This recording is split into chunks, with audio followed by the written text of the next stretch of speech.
अजीज तलबा व तालबात, Farooq foundation online school के ज़रिए यकसा नसाब के मुताबिक तालीम हासिल करें। अगर हमारी वीडियोस पसंद आएँ तो चैनल को सब्सक्राइब करें और दोस्तों के साथ शेयर करें और बेल आइकन को लाजमी प्रेस करें ताकि आने वाली नई तालीमी वीडियोस आपको मिल सके।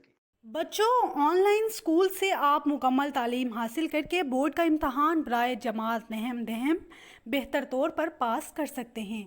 आप अपनी उम्र और तालीम के मुताबिक मज़ीद तालीम हासिल करें। वालिदैन से फ़ोन या कंप्यूटर पर हमारी वीडियोस के ज़रिए तालीम हासिल करने की दरख्वास्त करें। रोज़ाना 1 से 2 घंटे ऑनलाइन पढ़ाई करें और जब आप स्कूल जाएंगे तो आपको मज़ीद किसी मदद की ज़रूरत नहीं होगी। इस तरह पढ़ाई करके अपना वक्त और वालिदैन के अखराजात में बचत कर सकते हैं। ऑनलाइन स्कूल की कोई फ़ीस नहीं है। जूम पर भी क्लासेस का फ़ायदा उठा सकेंगे। हर क्लास और हर मजमून की मुकम्मल तालीमी वीडियोस मौजूद हैं। Assalamu alaikum students, I hope you are doing well. Today we will start a new topic, that is proteins. In the very previous lecture we have studied regarding carbohydrates, and in today's lecture we will study proteins. As we know, proteins are very important for our body and they provide energy and they maintain our body, regulate our body. Proteins are highly complicated nitrogenous compounds made up of amino acids. Complicated nitrogenous compounds हैं जो amino acid से मिलकर बनते हैं। Protein consist of carbon, hydrogen, oxygen, nitrogen and sulphur. Protein जो हैं वो carbon पर कंसिस्ट करते हैं, हाइड्रोजन पर कंसिस्ट करते हैं, ऑक्सीजन, नाइट्रोजन और सल्फर से पर कंसिस्ट करते हैं, यानी इन पर मुश्तमिल होते हैं। They are polymers of amino acid, और ये अमीनो एसिड्स के पॉलीमर हैं। Amino acids are link with each other through peptide linkage. Amino acid जो हैं वो एक दूसरे से पेप्टाइड लिंकेज के थ्रू लिंक करते हैं। Proteins has more than 10,000 amino acids. All protein yield amino acid upon hydrolysis, और जो तमाम प्रोटीन्स हैं वो अमीनो एसिड यील्ड करती हैं, एज अ प्रोडक्ट बनाती हैं अपॉन हाइड्रोलिसिस के प्रोसेस के बाद। प्रोटीन्स जो हैं, आप आगे इसका पेज नंबर 105 पे लिखा हुआ है, proteins are present in all living organisms. Proteins जो हैं वो तमाम लिविंग ऑर्गेनिजम्स में पाए जाते हैं। They made up of bulk of non bony structures of animal bodies. They are major component of all cells and tissues of animals. About 50% of the dry weight of cells is made up of protein. They are found in muscles. Protein जो है वो हमारे muscles में पाए जाते हैं, skin में पाए जाते हैं, हेयर में, नेल में, वूल में, फीदर्स, इन सब चीज़ों में जो है वो प्रोटीन जो है वो पाए जाते हैं। नेक्स्ट हमारे पास जो इसका मेन कंपोनेंट है, that is amino acid. Amino acid are organic compound consisting of both amino and carboxyl group. They have the general formula. Amino acid जो हैं वो अमाइनो और कार्बोक्सिल ग्रुप से मिलकर बनते हैं, और इनका जनरल फार्मूला जो है वो R bond CH bond COOH, and CH के साथ जो है ब्रांच में लिंक होगा NH2। Side chain R is different for different amino acid. They are 20 amino acids. 20 total amino acids हैं। 10 out of 20 amino acids can be synthesised by human body. These amino acids are called non essential amino acid.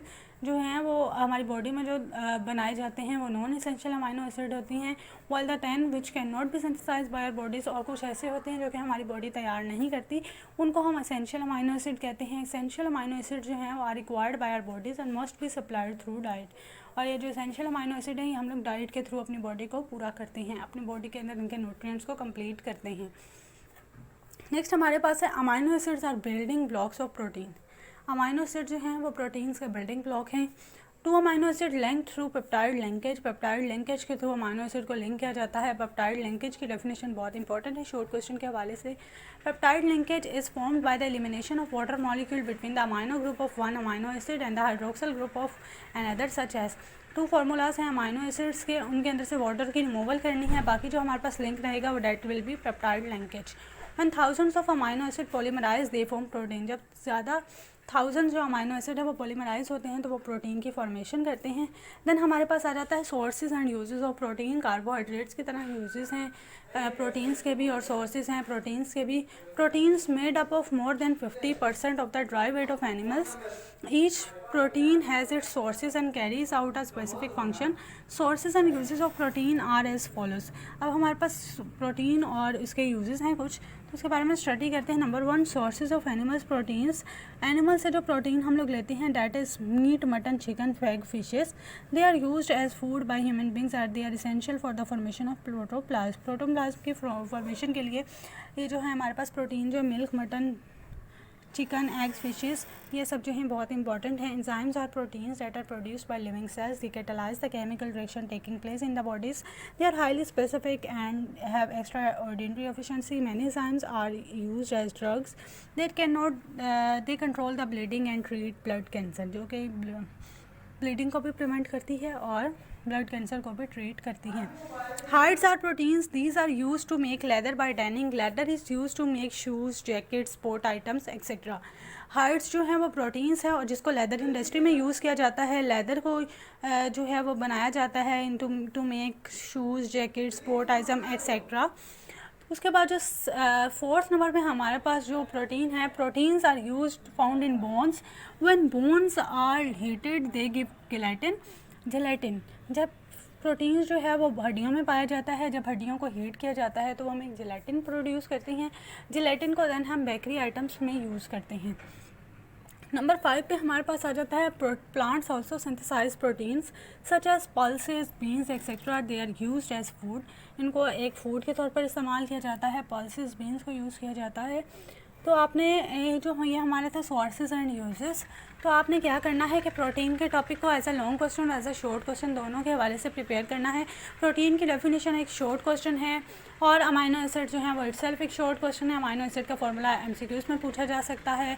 Peptide linkage की formation किस तरह होती है, जैसे जब दो amino acids को लिंक किया जाता है तो आपने इसको बहुत अच्छे से प्रिपेयर करना है। सोर्सेज और यूजेस को बहुत अच्छे से प्रिपेयर करना है। सोर्सेज और यूजेस जो हैं वो जो सोर्सेज हैं हमारे पास प्रोटीन्स के, वो आपको मैंने बहुत अच्छे से बता दिए हैं कि milk, mutton, chicken, egg, fishes वगैरह में जो है वो एनिमल प्रोटीन जो है हमें मिलती है। और जो प्लांट्स प्रोटीन्स हैं उनमें हमारे पास पल्सेस और बीन्स आ जाते हैं। तो आपने इन सबको बहुत अच्छे से प्रिपेयर करना है 2 मार्क्स का शॉर्ट क्वेश्चन के हवाले से और 4 मार्क्स के लॉन्ग क्वेश्चन के हवाले से। इंपॉर्टेंट टॉपिक है और बहुत अच्छे से प्रिपेयर करना है। और आपने नेक्स्ट इंशाल्लाह हम लोग डिस्कस करेंगे अपना new topic that will B lipids. Lipids के बारे में हम लोग कल स्टडी करेंगे। और फिलहाल आज के लेक्चर के लिए इतना ही, बस आपने इसको बहुत अच्छे से प्रिपेयर करना है हर हवाले से, लॉन्ग, शॉर्ट और MCQs के हवाले से। बेस्ट ऑफ लक, इंशाल्लाह we will discuss our new topic in the very next lecture. So lipids जो हैं वो आज का हमारा न्यू टॉपिक है। Lipids are macromolecules made up of fatty acids. Lipids जो हैं वो मैक्रोमोलिक्यूल्स हैं जो फैटी एसिड से मिलकर बनते हैं। Lipid include oils and fats. Lipid जो हैं वो ऑयल और फैट्स पर मुश्तमिल होते हैं। Oils and fats are ester of long chain carboxylic acid with glycerol. These ester are made up of 3 fatty acid, therefore they are called triglyceride. General formula of triglyceride is as under. Triglyceride का formula है 3 जो carbon atoms हैं उनको link किया गया है with carboxylic acid group. Oils exist in liquid form at room temperature. They are triglyceride of unsaturated fatty acids, while fats exist in solid form at room temperature. They are triglycerides of saturated fatty acids. Fatty acids के आगे further definition है. Fatty acids are building blocks of lipids. They are long chain saturated or unsaturated carboxylic acids. Examples are palmitic acid, stearic acid. These acids form ester with glycerol in the presence of mineral acids.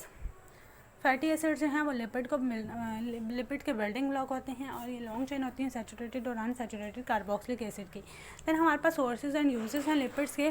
Fats and oils are high energy food. They are the sources of vitamin A, D and E. They are used to build brain cells, nerve cells and cell membrane. They are insoluble in water but soluble in organic solvents. The fats stored in the body insulate it as they are poor conductor of heat and electricity, क्योंकि ये पोर conductor होते हैं heat और electricity की, यानी कि energy heat और electricity को कंडक्ट नहीं कर सकते। देन हमारे पास जो सोर्सेज हैं इसके सोर्सेज और जो हैं यूजेस दिए गए हैं। Fats and oils are synthesised naturally by animals, plants and marine organisms. Animal, plants और मेरीन ऑर्गेनिज्म जो हैं उनके मेन सोर्सेज हैं। नंबर 1 सोर्स हमारे पास है animal fat are found in adipose tissue cell. Animal secrete milk from which butter and ghee is obtained. Butter and ghee are used for cooking and frying of food, for preparing bakery items, products and sweets.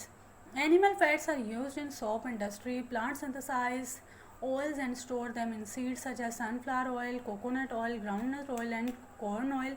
These oils are used as vegetable oil and ghee for cooking and other purposes. Marine animals like salmon and whales are also source of oils. These oils are used as medicines, e.g. cod liver oil. ये हमारे पास sources हैं कि ज़्यादा oil और यानी कि चिकनाई वाली जो चीज़ें हैं उनमें लिपिड्स और फैट्स जो हैं वो पाए जाते हैं। देन हमारे पास एक ब्लॉक है येलो बॉक्स, उसमें देखा है हाइड्रोजनेशन ऑफ वेजिटेबल ऑयल, ये 2 मार्क्स का शॉर्ट क्वेश्चन पूछा जाता है। Vegetable oils are triesters of glycerol and fatty acids of unsaturated long chains. These oils are hydrogenated in the presence of nickel catalyst at 250 to 300 to form vegetable ghee। Vegetable oil को जब hydrogenation उनकी करवाई जाती है, उन्हें अंदर hydrogen add किया जाता है in the presence of nickel at 250 degree Celsius temperature, तो हमारे पास वेजिटेबल घी जो है उसकी फॉर्मेशन हो जाती है। नीचे हमारे पास इंटरेस्टिंग इन्फॉर्मेशन लिखी हुई है।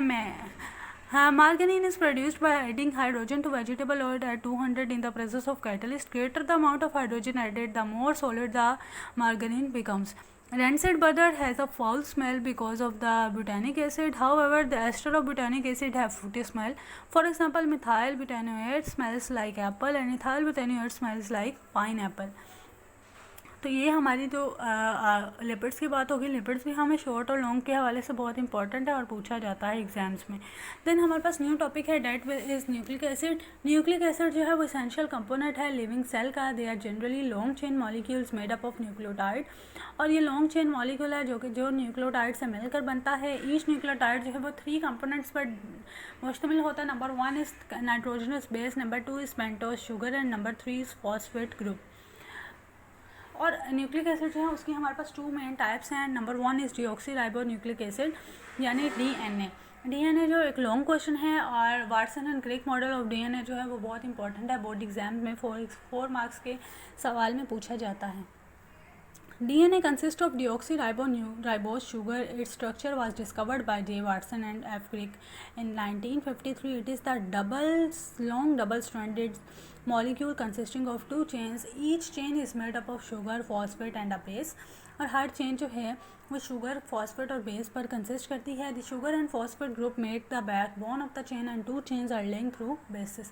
और जो 2 चेन्स हैं उनको बेसिस के थ्रू लिंक किया जाता है। These chains are wrapped around each other in the double helix form, और दोनों चेन्स को रैप किया जाता है डबल हेलिकल स्ट्रक्चर में। नीचे हमारे पास 2 स्ट्रैंड्स हैं जिनको बेसिस के साथ लिंक किया गया है, और उन बेसिस के अंदर जो हमारे पास शुगर और फॉस्फेट बैकबोन जो है वो यूज़ की गई है। तो DNA is the permanent storage place for genetic information in the nucleus of a cell. It carries and stores all genetic information of the cell. ये तमाम जो है वो जो genetic information है वो सेल के अंदर स्टोर रखती है। It passes these information as instruction from generation to generation how to synthesize particular protein from amino acid. किस तरह जो है वो सिंथेसाइज किया जाता है प्रोटीन से अमाइनो एसिड्स का। These instructions are genetic code of life. They determine whether an organism is a man or a tree or a donkey, whether a cell is a nerve cell or muscle cell. The sequence of nitrogenous base in the DNA determines the protein development in new cells. The function of the double helical structure formation of DNA is to ensure that no disorder take place. DNA carries genes that control the synthesis of RNA. Errors introduced into the genes synthesize faulty RNA, synthesize faulty proteins that do not function the way they are supposed to. This disorder causes genetic diseases. और ये जो disorder है ये genetic diseases cause करता है। Next हमारे पास है deoxyribonucleic acid, ribonucleic acid that is RNA. RNA जो है ये शॉर्ट क्वेश्चन के हवाले से बहुत इंपॉर्टेंट है, और अगर इसको शॉर्ट में देखा जाए तो आरएनए और डीएनए में डिफरेंस भी बहुत इंपॉर्टेंट है और पेपर में पूछा जाता है। It consist of ribose sugar, it is a single stranded molecule, it is responsible for putting the genetic information to the work in the cell to build proteins. Its role is like a messenger. इसका जो role है वो एक messenger की तरह है, यानी कि एज अ मैसेंजर ये वर्कआउट करता है। इसके बाद हमारे पास है RNA synthesise by DNA to transmit the genetic information. RNA receive reads, decodes and uses the given information to synthesize new proteins. Thus RNA is responsible for directing the synthesis of new protein. और RNA जो है वो new proteins जो हैं उनके बनाने में help करता है, यानी उसकी सिंथेसिस में। आरएनए और डीएनए के बारे में लिखा हुआ है कि डीएनए जो है वो सिंथेसाइज और पास करता है इंस्ट्रक्शन आरएनए की तरफ, देन आरएनए जो है वो अपनी इंस्ट्रक्शन के थ्रू प्रोटीन्स की फॉर्मेशन करता है। जो आरएनए और डीएनए है ये हमारे पास शॉर्ट क्वेश्चन है, डिफरेंस इनका पूछा जाता है। अदरवाइज़ जो लॉन्ग क्वेश्चन है उसके हवाले से भी न्यूक्लिक एसिड जो है वो बहुत इंपॉर्टेंट है, सवालात पूछे जा सकते हैं, तो आपने इसको बहुत अच्छे से प्रिपेयर करना है। ताकि अगर आपको शॉर्ट में पूछा जाए या लॉन्ग में पूछा जाए तो आपको कोई मुश्किल ना हो, आप इजीली अपने सवाल का जवाब दे सकें। तो इंशाल्लाह हम लोग नेक्स्ट लेक्चर में अपने विटामिन्स के न्यू टॉपिक से डिस्कशन स्टार्ट करेंगे। So best of luck. इंशाल्लाह we will meet in the very next lecture with the new topic that will be vitamins.